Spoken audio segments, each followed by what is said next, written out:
How to fix screen not responding to touches on Realme Narzo 90x. Let's start the video if you want to fix this problem. So restart device. Just click and hold side power button. After just click and hold side power button, so restart device from here. After restart device, go back to home screen. You will see your problem is solved.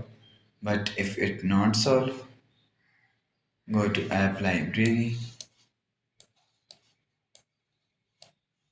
Here click on settings app. Now in setting, scroll down and click on system and update and click on software update. So you will check your software update is latest. If it not latest, update your software latest. After update software latest, go back to home screen. You will see your problem is solved.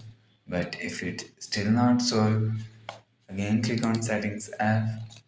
Scroll down to and click on system and update. Click on backup and reset phone and click on reset all setting. Enter your phone pin and click on reset. So it just reset all setting. It's not gonna remove your phone memory and data. After the process, go back to home screen. You will see your problem is solved. So that's how you can fix screen not responding to touches on Realme Narzo 90x. If you like the video, please subscribe. Thanks for watching.